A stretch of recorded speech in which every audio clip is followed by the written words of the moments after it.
Fala aí, pessoal, tudo bem com vocês? Eu sou o professor Matheus Falcão, professor de História, e no nosso vídeo de hoje nós vamos continuar a discussão sobre Guerra Fria.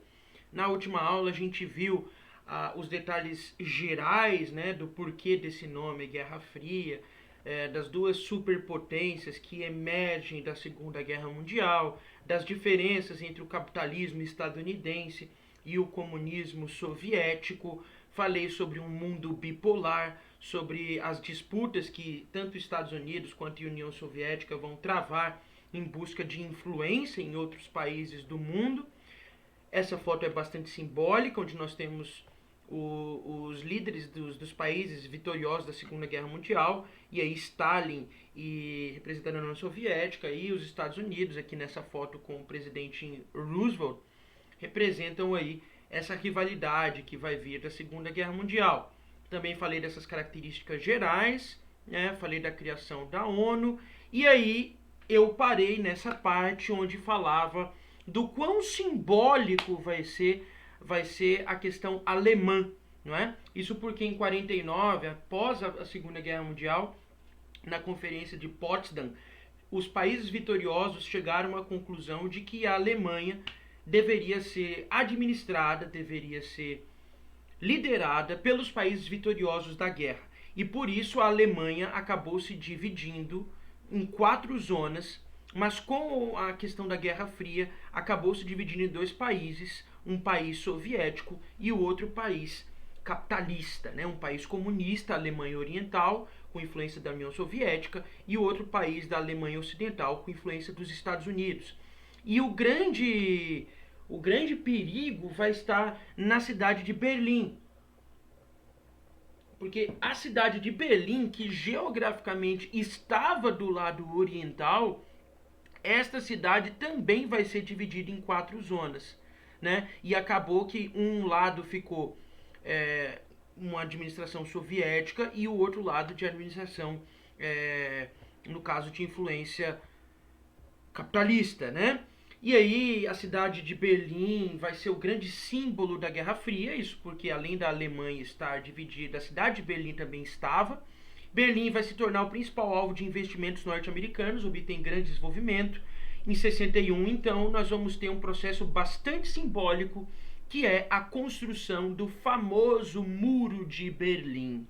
E essa parte é muito interessante, porque, gente, com o passar dos anos, o lado oriental, as pessoas do lado oriental, da Berlim Oriental, passaram por algumas crises. E aí elas se sentiram atraídas pelo lado ocidental, da Berlim Ocidental, portanto, do lado capitalista, não é? E aí várias pessoas estavam migrando do lado oriental de Berlim para o lado ocidental.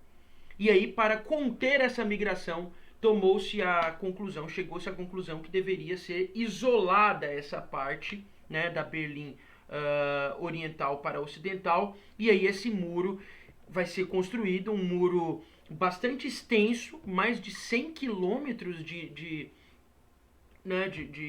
extensão, e nós temos então um muro também alto, imponente, cerca de 3,6 metros de altura, que tinha o Muro de Berlim. Ele percorria toda a cidade de Berlim e mais algumas regiões, com a ideia justamente de isolar o acesso das pessoas do lado oriental para o lado ocidental. E aí as pessoas, no caso, que ousassem passar, seja pulando o muro, seja através de túneis, seja, né, tentando a sorte, escapando do lado oriental para o ocidental, essas pessoas seriam fuziladas por soldados da Berlim Oriental, da Alemanha Oriental, do lado soviético, do lado comunista, né? E então isso representa muito mesmo a Alemanha, tanto a Alemanha quanto a cidade de Berlim são símbolos do que foi a Guerra Fria, né? Esse mundo dividido. Tem um filme muito interessante.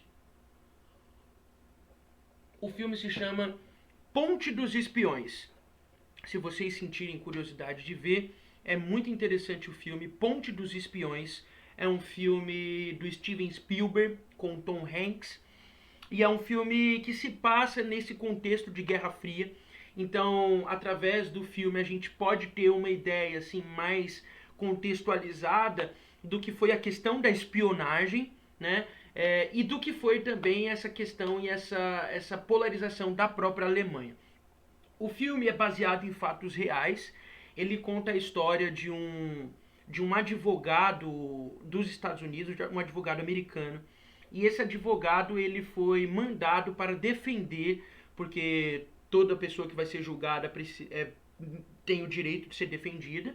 Então ele foi mandado para defender um espião soviético que foi encontrado lá nos Estados Unidos. Lembra que eu falei dessa questão da espionagem? A espionagem era muito presente, né? Você tinha a CIA do lado americano e a KGB, que era a agência de inteligência e de espionagem do lado soviético. E era comum que essas duas agências mandassem soldados, não necessariamente soldados, mas mandassem espiões, né, para os outros países. E um espião soviético foi encontrado nos Estados Unidos, né, foi preso e iria ser julgado. Só que esse advogado, ele acaba se afeiçoando, né, do seu cliente, acaba vendo nele uma pessoa correta, uma pessoa honesta, e ele bola uma ideia, né, de fazer uma troca, algo que acontecia, passou a acontecer mais depois dessa história, né, mas que acontecia. Às vezes os Estados Unidos conseguiu negociar a troca de um espião, então mandava o espião soviético encontrado em troca de espiões americanos encontrados lá no território. Eles faziam troca no território soviético. Eles faziam troca de espiões. E o filme mostra essa troca, né? Que aconteceu numa ponte em Berlim. E aí também mostra o muro de Berlim, né? Toda a segurança que havia, o medo que as pessoas tinham, né? Nesse sentido do muro de Berlim, separando mesmo as duas zonas de Berlim, Berlim Oriental e Berlim Ocidental, tá bom? Mas agora eu quero falar um pouquinho. Lembra que eu falei pra vocês que a Guerra Fria é uma corrida, né? É uma corrida bastante acirrada entre medidas que eram feitas tanto pelos Estados Unidos quanto pela União Soviética. Então existem algumas medidas muito emblemáticas que esses dois países construíram, assim, nessa corrida, né? Então eu vou começar a falar dessas medidas e era tipo assim, lá e cá, né? Os Estados Unidos faziam uma coisa, a União Soviética queria fazer algo semelhante. Ou vice-versa, né? A União Soviética fazia alguma coisa, os Estados Unidos copiavam. Então havia muito essa rivalidade, né? E essa corrida, um tentando superar o outro naquelas zonas de influência, né? Então, por exemplo, em 1947, os Estados Unidos vão criar o chamado Plano Marshall. O que era o Plano Marshall? Era um plano econômico de auxílio aos países europeus ocidentais e também um plano para reduzir a influência soviética na região. 47, a guerra tinha 2 anos que concluída, então a Europa estava, como a gente já viu, fracassada, arrasada. Então esse plano Marshall era um plano para reconstruir a Europa ocidental, né, o bloco ocidental, da cortina de ferro para cá, para a esquerda, né? Lembra daquele mapinha que eu mostrei para vocês, né? Então, aqui, né, a cortina de ferro, Europa ocidental, Europa oriental. Então os Estados Unidos vão fazer várias medidas e o plano Marshall vem nesse sentido de reconstruir a Europa ocidental, né, a Europa capitalista, e fazer um grande bloco de cooperação aqui contra os soviéticos. A União Soviética vai lá e faz a mesma coisa, gente. Então, em 49, a União Soviética, só que com outro nome. Então, enquanto os Estados Unidos fazem o plano Marshall, a União Soviética vai fazer a chamada Comecon, Conselho para Assistência Econômica Mútua, que é uma versão soviética do plano Marshall, a mesma coisa. A diferença é que os Estados Unidos fizeram isso com a Europa Ocidental e a União Soviética com a Europa Oriental, né, do lado direito ali, do lado leste da Europa, leste europeu. Então, assim, são medidas iguais, podemos dizer, né? Os Estados Unidos vão criar o chamado Plano Truman, a doutrina Truman, na verdade, né? Que faz referência ao presidente Harry Truman. Então, os Estados Unidos eles apoiariam, no caso, as nações livres que desejassem resistir à dominação comunista. Era um combate ao comunismo em qualquer lugar do planeta. O que acontece? Lembra que nós tínhamos zonas de influência, né? Os Estados Unidos tinham influência em determinado lugar e a União Soviética tinha a influência do lado leste do mundo, né? 2 polos, bipolaridade, 2 polos. Aí, caso algum país, algum lugar que era de influência soviética não quisesse seguir a influência soviética, eles davam um aceno para os Estados Unidos. E aí, através dessa doutrina, da doutrina Truman, os Estados Unidos iriam lá, mandavam soldados, né, para tentar livrar esses países que não queriam seguir a influência soviética. E aí isso gerou conflitos quentes, né? A guerra era fria, mas existiram conflitos locais que se transformaram em guerras mesmo.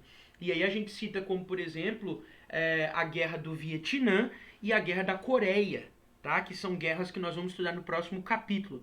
Tanto a guerra do Vietnã quanto a guerra da Coreia, veja, Vietnã e Coreia, eles estavam do lado da influência comunista, da influência soviética. Mas aí surgiram grupos nestes dois países que não queriam seguir a União Soviética. Os Estados Unidos, através da doutrina Truman, iam lá, mandavam soldados e aí iniciou-se essas duas guerras bem presentes aí no período da Guerra Fria. A União Soviética foi lá e fez a mesma coisa, chamada Cominform. Então, o que era Cominform? Comitê de Informação dos Países Comunistas e Operários. Era a união de partidos comunistas europeus para evitar a influência dos Estados Unidos. Né? Então, a mesma coisa, se tem uma região lá da Europa Ocidental ou da América, e aí vai ter Cuba depois, né? Daqui a pouco eu falo do processo de Cuba, de países, no caso, que estavam numa zona capitalista de influência americana, mas que não queriam seguir não queriam seguir os Estados Unidos, pediam ajuda para a União Soviética. A União Soviética ia lá, né, e organizavam guerras, né, revoltas que aconteceram, revoluções. Outra coisa, 49, isso é bem simbólico. A criação da OTAN, Organização do Tratado das Nações do Atlântico Norte.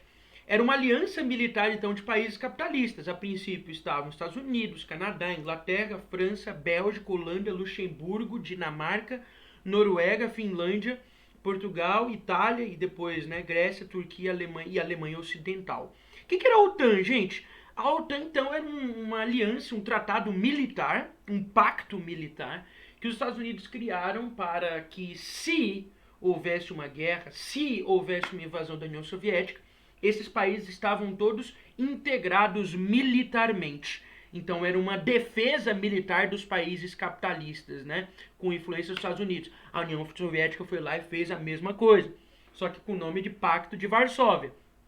Varsóvia é a capital da Polônia, né?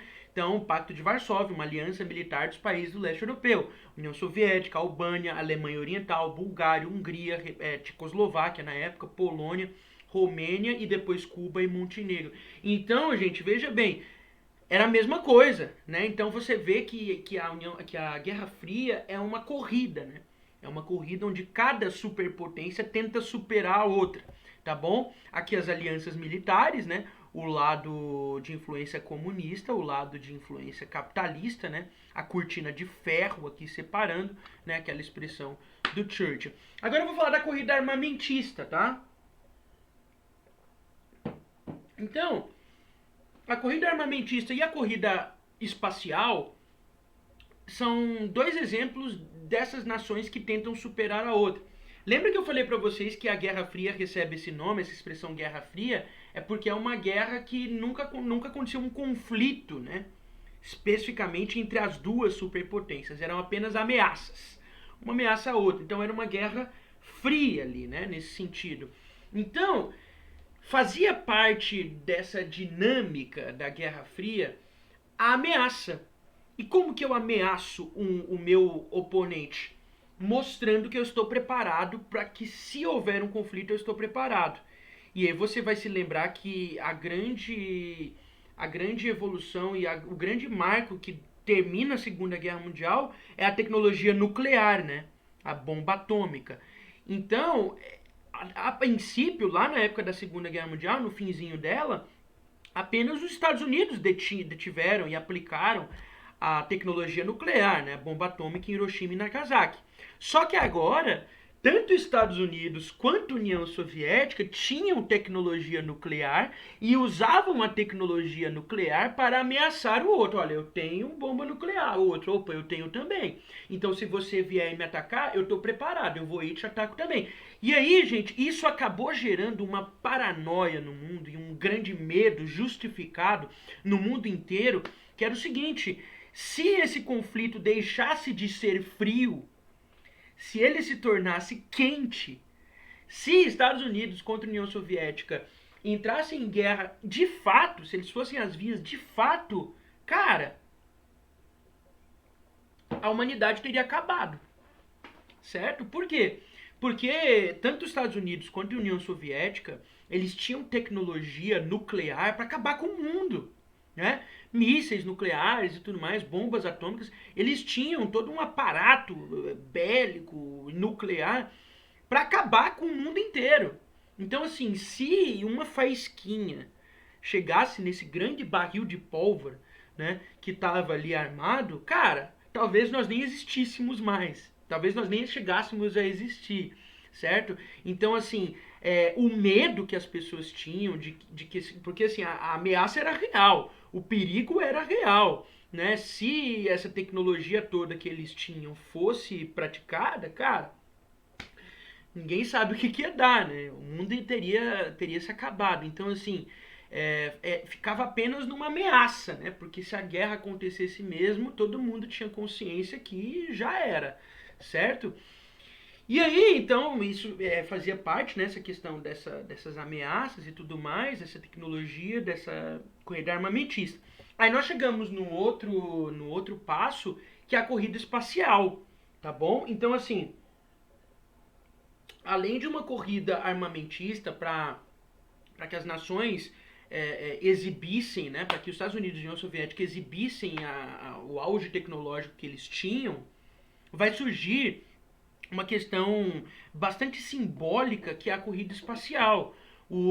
Essas duas potências vão deixar de se preocupar somente com a Terra e vão procurar simbolicamente dizer, olha, eu sou melhor que você. Como que você prova isso? Com tecnologia espacial, com astronomia, certo? Então é o momento que o ser humano vai ter grandes avanços em termos da disputa do espaço, da conquista do espaço. É o momento que o ser humano chega ao espaço, tá bom? E essa preocupação, é bem interessante discutir isso, porque essa preocupação também de sair da atmosfera e de chegar à órbita espacial, ela surge de uma necessidade também dentro daquela corrida espacial, daquela corrida armamentista, daquelas ameaças que estavam sendo feitas. Por quê? Veja, União Soviética e Estados Unidos estavam muito distantes geograficamente um do outro, certo? Então, assim, seria complicado atingir o outro com um míssil, por exemplo. Para que o míssil saísse dos Estados Unidos e chegasse lá na União Soviética, esse míssil tinha que sair da órbita, tinha que entrar na órbita espacial, né, romper a atmosfera para chegar lá na União Soviética. Então, daí a necessidade de conquistar o espaço, né? Essa é uma questão. Então, assim, Estados Unidos e a União Soviética disputavam poder tanto em armas quanto em tecnologia diversificada, como, por exemplo, em foguetes espaciais. Enquanto o país fabricava um foguete para chegar à Lua, o outro preparava outro foguete melhor para levar também o homem à Lua. Então, também era uma corrida que tinha um elemento simbólico, né? Quem chegasse primeiro, quem fosse superior ao outro, diz, olha, a minha tecnologia é melhor que a sua. Olha, eu sou maior do que você, eu sou melhor do que você. Era uma corrida ali nesse sentido. E, gente, nessa corrida espacial, nesses grandes feitos desse período, da década de 50, década de 60, quem larga na frente é a União Soviética. Os primeiros grandes feitos voltados aí para essa corrida espacial são da União Soviética. A União Soviética larga na frente, assim, em vários aspectos. Por exemplo, em 1957, a União Soviética consegue colocar o primeiro satélite artificial no espaço. Esse primeiro satélite artificial se chamava Sputnik. Sputnik 1, tá? Sputnik. O que era o Sputnik? Era um satélite, então, que passou a orbitar a Terra, deu a volta na Terra. Inclusive, ele chegou lá no território americano. Os americanos ficaram pé da vida com isso, porque os soviéticos conseguiram chegar na frente deles, né, colocando um primeiro satélite em órbita, tá bom? Então, esse satélite, o Sputnik, deu a volta na Terra e isso foi um grande ponto, né, para a União Soviética. Outra coisa, a União Soviética colocou o primeiro ser vivo no espaço e era uma cadela, tá? Uma cadela chamada Laika, tá bom? Essa cadela foi colocada num foguete e ela esteve fora da Terra e conseguiu pousar em segurança, mas acabou morrendo porque talvez a pressão psicológica nela foi muito forte e ela chegou já morta aqui na Terra, infelizmente, né?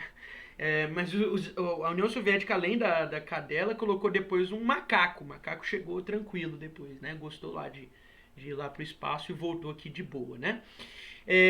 Aí os Estados Unidos depois construíram o seu satélite, né? O Explorer 1. Em 61, a União Soviética vai na frente de novo dos Estados Unidos. E agora, em algo bem simbólico, agora ela colocou o primeiro ser humano no espaço, né? Não estava mais só com os animais. Agora o primeiro ser humano estava no espaço, era um cosmonauta soviético chamado Yuri Gagarin, tá? Yuri Gagarin. Gagarin ou Gagarin, tanto faz, tá bom? Então esse cara, ele foi, quando ele estava lá em órbita, ele viu o planeta Terra, né? E aí escreveu, né, algo bastante poético até, dizendo que a Terra parecia um novelo azul, né, deslizando no espaço, uma grande bola azul, né? Então foi algo muito simbólico, quer dizer, o primeiro ser humano no espaço, tá bom? Então a União Soviética, assim, estava na frente, os Estados Unidos estavam, assim, sem saber o que fazer para poder passar a União Soviética, porque ela estava desbancando, né, a NASA, no caso, a Agência Espacial Americana, não sabia mais o que fazer com a tecnologia, porque a tecnologia soviética estava colocando os americanos no bolso. E aí os Estados Unidos tiveram a ideia de desenvolver, de fazer uma ação que acabaria com todo o avanço soviético. Os Estados Unidos tiveram a ideia de chegar até a Lua, né? E isso demorou, eles passaram praticamente toda a década de 60 tentando, a União Soviética também estava tentando, né, desenvolver tecnologia, mas quem chega primeiro, né, quem dá a largada nisso são os americanos. E aí em 1969, né, a missão Apollo 11, nome do nosso colega, Apollo, né? Outras missões Apollo também tinham sido praticadas, mas nenhuma teve êxito de chegar até a Lua. E Apollo 11, essa missão, Apollo 11, chega então à Lua em 1969. E aí, gente, com tudo isso, isso é bastante simbólico, quer dizer, o ser humano chega à Lua, né? E aí é uma questão de disputa, é tanto essa questão de disputa que quando o cosmonauta americano, o Armstrong, né? O Neil Armstrong, né? Quando ele pisa na Lua, a primeira coisa que ele faz é fincar a bandeira americana no solo lunar, tá? E essa chegada do homem à Lua em 69 foi transmitida ao vivo para o mundo inteiro, vista por milhões de pessoas, certo? Então, quando os americanos chegam à Lua, eles desbancaram completamente a tecnologia espacial soviética. Depois disso, né, outras 5 missões conseguiram chegar à Lua. Os americanos foram à Lua mais 5 vezes depois dessa, tá? Quando o Armstrong, né, pisa na Lua pela primeira vez, aí ele diz aquela famosa frase, né? Este é um pequeno passo para um homem, mas um grande passo para a humanidade.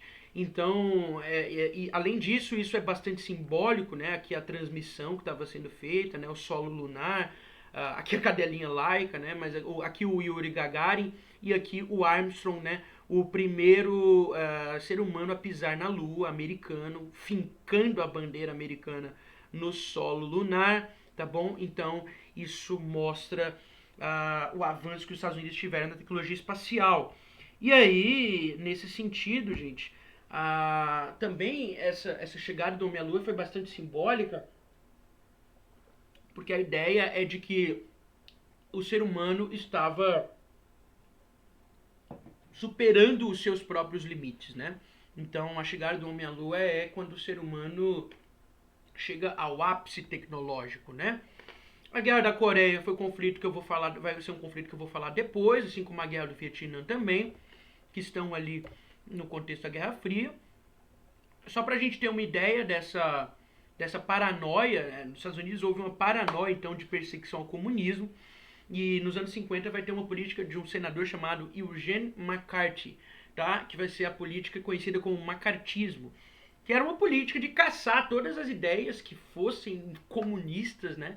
É, e que as pessoas, artistas e tal, que fossem minimamente comunistas, às vezes a pessoa nem era, mas a paranoia de caçar o comunismo, dentro daquela lógica das difamações, aquela ideia que eu falei pra vocês, comunista como criancinha, de comunismo deve ser perseguido, que tudo é comunismo e tal. Então isso se insere nesse conceito do macartismo, tá? Ah, tem a questão do Japão. O Japão, como a gente sabe, foi destruído pela Segunda Guerra, mas ele foi reconstruído após a Segunda Guerra com o apoio dos Estados Unidos, o que é muito irônico, né? Os Estados Unidos vão lá e massacram o Japão no cenário da Segunda Guerra, e agora eles mesmos vão lá e reconstroem. E agora tem a questão de Cuba. Cuba é uma questão bastante interessante para a gente estudar, porque em 59, no auge da Guerra Fria, há uma revolução em Cuba, onde líderes populares como os irmãos Castro, Fidel e Raul Castro, e o Ernesto Che Guevara, eles vão depor um ditador Fulgêncio que tinha ligações com os americanos, chamado Fulgêncio Batista. Eles vão assumir o poder da União Soviética. Desculpa, eles vão assumir o poder da ilha de Cuba. Cuba é uma ilha pertinho da Flórida. E eles vão se tornar depois comunistas e vão ter o apoio da União Soviética. Cara, isso representou uma loucura tão grande, porque assim, Cuba, pertinho dos Estados Unidos, era um país agora comunista, né? E a coisa esquentou bastante em 62, 3 anos após a 3 anos após a Revolução Cubana, quando a União Soviética instalou uma base de mísseis nucleares lá em Cuba, pertinho dos Estados Unidos. E, cara, com isso, isso gerou um terror tão grande para a população inteira, não só dos Estados Unidos, como do mundo inteiro, porque talvez esse foi o momento em que, naquela perspectiva que eu falei, em que a guerra ela se torna o mais próximo possível de se tornar uma guerra quente, de deixar de ser uma guerra fria e se tornar uma guerra quente, porque se a União Soviética chegasse a disparar um míssil nuclear no território americano, cara, acabou. Era aquela faísquinha que eu falei pra vocês que faltaria, né? Então, assim, o medo foi tão grande, mas aí depois acabaram retirando, né, a base de mísseis, e aí a situação se normalizou um pouco, mas assim, foi por pouco mesmo, né? A crise dos mísseis, né? E isso gerou aqui, ó, aqui tá bem pertinho, né? Cuba tá aqui, e aqui é o braço da Flórida, né? Então tá bem pertinho aqui. Então, nesse sentido, isso representou um temor muito grande da população. Aqui tem uma cronologia dos fatos, depois eu vou passar esses slides para vocês, tá bom?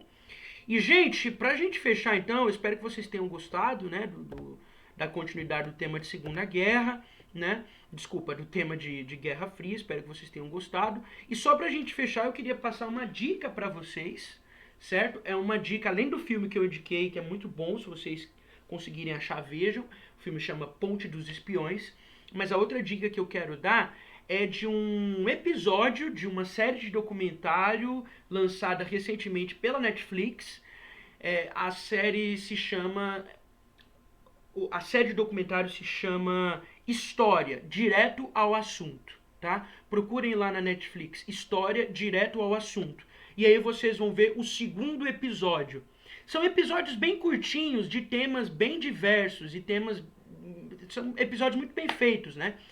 E de temas diversos, né? Não necessariamente ligados a contextos históricos. Mas, por exemplo, o primeiro episódio desses documentários fala sobre a ascensão do fast food. É bem legal, né? De como que os fast foods cresceram no século XX. Mas eu quero indicar para vocês o segundo episódio, tá?